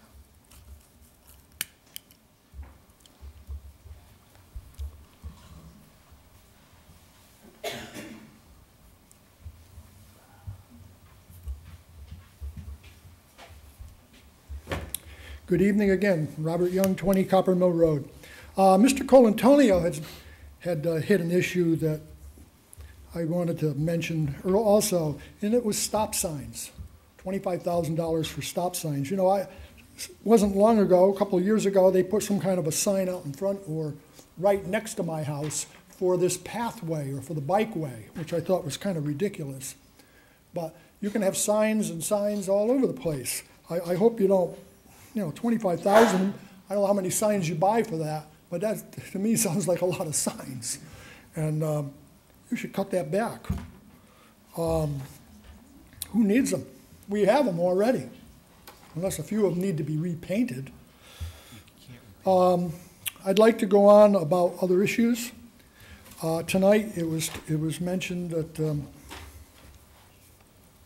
the countless hours that were devised to put the BOE budget together. I'm sure it took a long time, but I'd like to mention also that the citizens of Wethersfield spend a tremendous amount of time earning money to pay for the school system. And they're just treated as, just pay it. And I think that's a shame that you treat citizens like that. We put a lot of effort into working and bringing home an economy to this town. Yet, I don't see that coming as a recognition to the town's citizens. They are constantly taxed and taxed and taxed. It was mentioned also tonight that they are now, the Board of Education is going into this smarter balance, if that's the correct words, because it's going to be replacing the CMTs and the CAPT tests, which this town of Wethersfield did miserable on. I don't know how smarter balance is going to help them out if the tests are somewhat the same, because we've been running flat for 10 to 12 years straight on an average basis for our students, and it was running at roughly 70 as a grade, and a 70 over the course of 10, 12 years is not good. It doesn't show what was mentioned about we have great teachers. If we had great teachers, our marks, our averages would have been moving up. If we had a great administration, they would have been moving up. But we don't have that. We're going into a whole new phase now, smart balance. And they think it's going to help them out. The unfortunate thing with this budget tonight is you folks allowed the 2%, 2%, and 2.5% to go through that now we're going to be stuck with for 3 years. And then, of course, the town superintendent talks about shared services. His idea of shared services is buying natural gas and electricity on a shared basis. I didn't hear him say a word about shared services for the accounting group in his organization, folding them into the town of Wethersfield. I didn't hear a word about bringing in purchasing and other groups into one and finding ways of being efficient, something the town has never addressed. We've talked about shared services for as long as I've been coming to these meetings. And that's been 10 years, if not longer. And we haven't had it. Yet, the superintendent thinks he has shared services because he's buying natural gas somehow, sharing somehow. And what's really happening is they're buying in bulk, and the homeowners, the companies, are paying a premium now because the towns are buying in bulk. And same with the gasoline. You buy gasoline at a great deal, but the oil companies need to make a certain amount of money, and our prices that we're paying for is retail, and the town is paying wholesale. Now, there's talk tonight about some additional people in the budget for the Board of Ed, the instructional supervisor for math, some kind of a tutor, director of security, funding for mandates. That's that presentation that we heard the other night regarding the evaluation for the teachers, and of course the contribution to the town-wide OPEB trust, which they have to pay anyway. I don't know why he's even bringing that up. But the fact remains, we have a shrinking, slowly shrinking population in our school system. And not only is it shrinking naturally, it's shrinking because as we go a little further out, CREC and these magnet schools are going to be taking students away from our school system, shrinking us even more. We've talked about this, Mayor, some time ago, and obviously nobody got the picture, but it's going to happen. You know, Diversion Dan up at the state capitol feels that the public schools just aren't doing it. And that's why CREC and these other magnets are all out there, and he's supporting them. And he's forcing the towns to support them because public school system hasn't done it. I know today that the superintendent mentioned that he's committed, the town is committed, to provide a higher quality education for our students. Well, I guess it does not include the mastery tests and the CMTs and the CAP tests. It means something else. In my estimation, good quality education is when the child goes and takes the test and gets a good mark. And all of them get good marks, and across the board, we all get good marks, and the citizens of the town that are supporting it get good feelings. We don't have that from our Board of Education. 12 years, Mayor. You were on the Board of Education 12 years ago, and it hasn't budged from that point till now. I don't know what's wrong here. But we do look at 3.99% increase. And in looking at the budget, salaries, I mean, we see an array of increases and decreases. I'm not going to go through all of those because it's just the bottom line that we should all be talking about. But there's an item called extra pay, stipends. You know, this year, in the current year, it's $433,000. A couple of years ago, it was less. But now they're proposing $479,000. That's a $46,000, $47,000 increase. 10.8% per their report. But this will never go away, Mayor, as long as we have nepotism in this town. And I've talked about this several meetings ago. The chairman of the board's wife her salary comes out of this extra pay stipends. And because it comes out of that, and he votes on the contracts, he votes on the budget, you got a conflict of interest. And it would be up to you folks sitting here to take care of that problem. And you haven't. And I don't know when you're ever going to. But this is Connecticut, I guess. A lot of things happen in Connecticut. We have rules, we have regulations. It's like referendums we have, and you people go right by it. You take care of.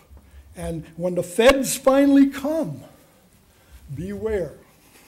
Because there's a lot of information out there that's going to nail the town of Wethersfield.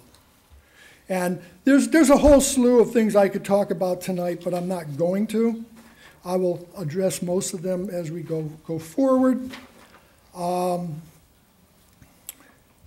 think what we need to do in this town, and I don't see it happening, is that our expenses are driven by union contracts. Our expenses are driven by this thing called binding arbitration, or the fear of binding arbitration. I don't know what it is. But we need to do something about this binding arbitration to allow the towns not to be dictated by the unions, not to be dictated by some arbitrator who doesn't live here and isn't going to pay the increase. But we need to do something up at the state capitol in these hard times and get it set in stone that get rid of some of these mandates, because that's exactly what binding arbitration is. It's a mandate on us, and it's an albatross around our necks. 2%, 2%, 2.25%, or 2.5%, whatever it was. And it needs to be addressed.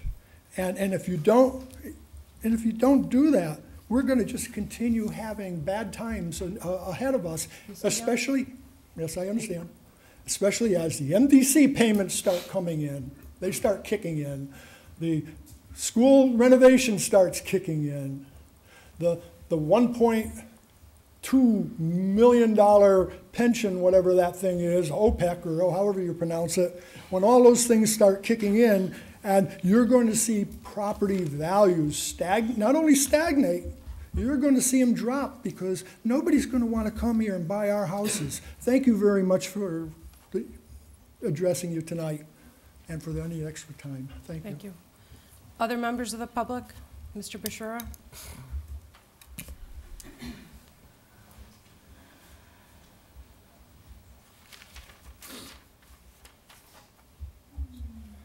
Once again, George Bashura, 120 Mohawk Lane. I think a summary of what I've heard here tonight from everyone that's spoken here is one word. It's accountability. The Board of Education is accountable to the town as to why we need to keep these cost increases going and not looking at other surrounding communities and see what they're doing to spend less, but giving a quality education. There's accountability that's got to come from the town council and the town manager's office as to why we're having cuts in the social services area when those are the areas that we need to keep funding, but yet we'll fund new stop signs and other activities. I don't know about anybody else in here, but I have values. We leave our kids behind, this town's going to go to hell. If we're not held accountable for our actions, that's for the Board of Ed to deal with, and that's for this town council to have on their conscience. We need to be more accountable for what's going on in this town, and I think once we do that, I think we'll find our balance. Thank you very much. Thank you. Other members of the public? Mr. Karuk?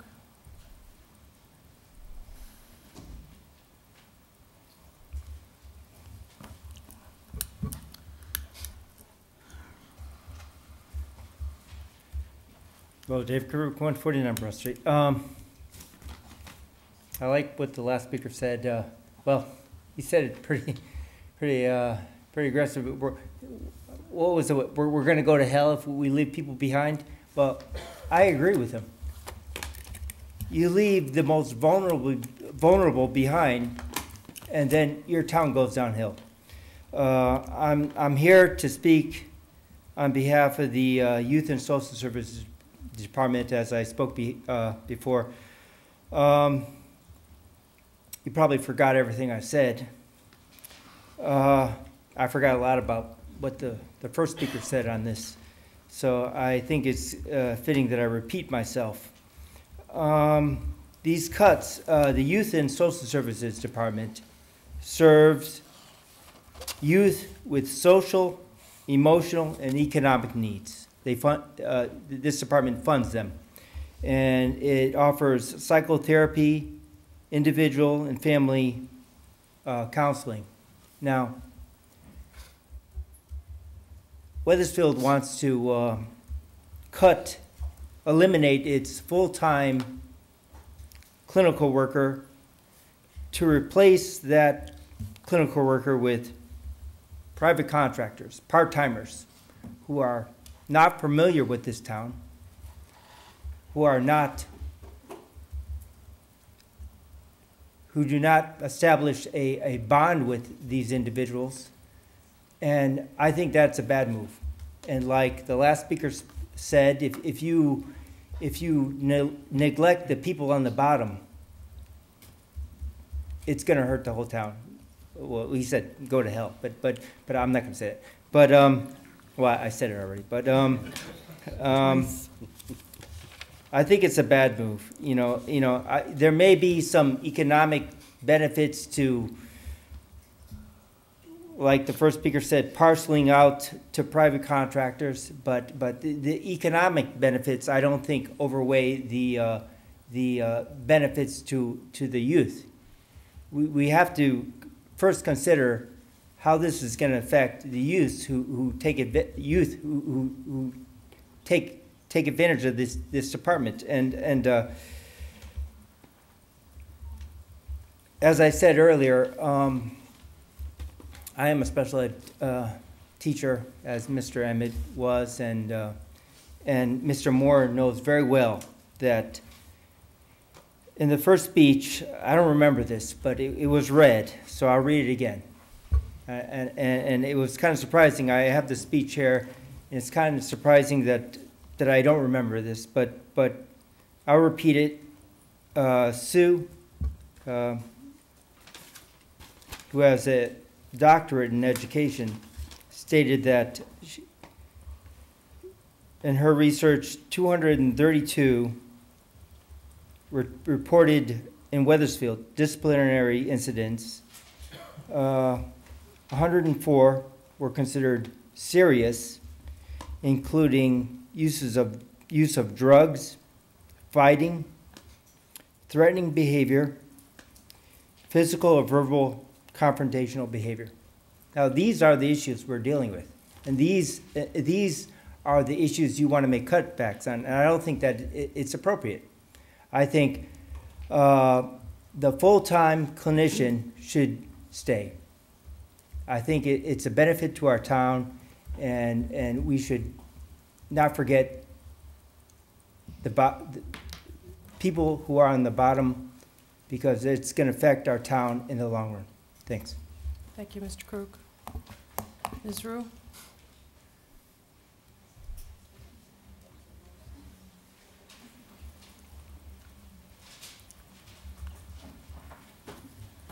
George A. Rue, 956 Cloverdale Circle.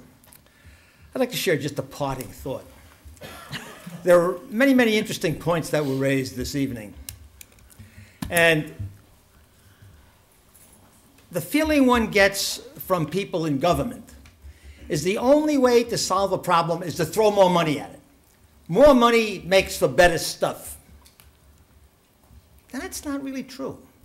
And that comes about as a result of a mindset that people in government seem to have that comes with the security that they seem to have. Whereas if you work the Travelers, like I worked at the Travelers, you don't cut the mustard, c'est la vie.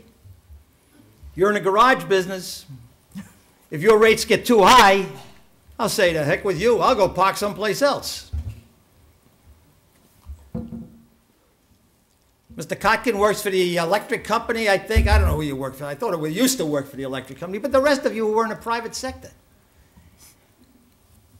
You have a budget, you have trying times, and you come up with a spending plan, and the powers to be, in the case of the business environment, are the higher officers in the company, vis-a-vis we, the public, who are the higher officers in that company, but unfortunately can't make you do what we'd like you to do. So you have to start thinking, and unfortunately, we can't go and find an alternate to what we got. I can't go shopping around for some other town manager to come in or for some other Board of Education to come in that's going to do a smarter job than what's happening here. And when we have people that are earning in excess of, I'd say, pretty good wages. I don't know exactly what I used to know what they were, but the former superintendent of school I thought was being grossly overpaid at 200. You got more than the Secretary of Defense. I forget what the number was, 230,000. But it would seem to me that it's not unreasonable when we have high-paid executives like that, that they ought to be able to figure out what to do. And one gets the impression they never know what to do. It comes about as a result of some committee or some bunch of people that say, here's what I think you ought to do. Now, there were a lot of good ideas that came forth this evening. And I think many of them can be implemented. And I think they can be implemented at less cost. And you have to take a look at where our town dollars, where the bulk of our town dollars are going. They're probably going to salaries. How effectively are these all being used? And what can we do better and smarter? Think like someone from the private sector. And in the private sector, even when things are bad, if you've got a good manager, you can end up getting a pretty good raise because you're making a contribution to the value of that particular company. And you're not saying, well, just go out and sell more garage space or go sell more insurance, because if it gets bad enough the travel is for me and that's where all my insurance is, I'm wooed all of the time by other companies to try to do it for less. And when that happens, your job's at risk. And I pick on you because I happen to know you're travelers. and that's my company, believe me. I did very well there. So, but that would be a thought that I'd really like to leave with you from this simple citizen. Thank you. Thank you, Mr. Rue. Barbara? Good evening. My name's Barbara Rue. I live at 79 Main Street. We lost a great comedian the past week by the name of Jonathan Winters. And I mention that because it's good to be positive. It's good to laugh. It's good to listen. And it's a little-known fact that April is National Poetry Month. So I'd like to share a poem by Robert Frost, which I think you'll enjoy. The play is out for an almost indefinite run. Don't mind a little thing like the actors fighting. My only worry's the sun.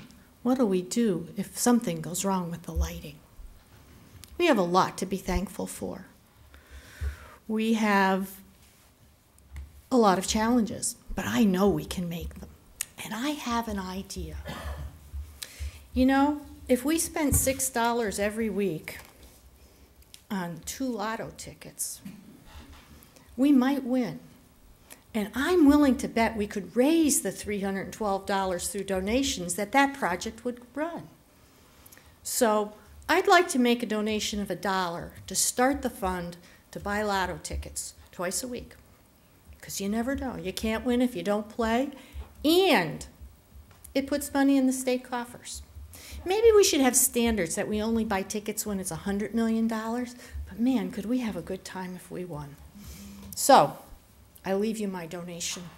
And have a good evening. And I think the play will be okay. Thank you.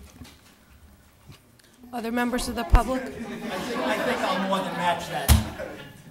Other members of the public wishing to speak? Seeing none, can I have a motion to adjourn?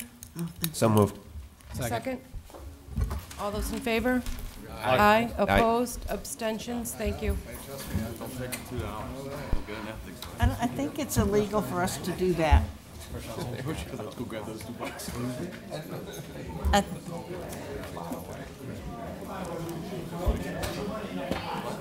I think we can't do that.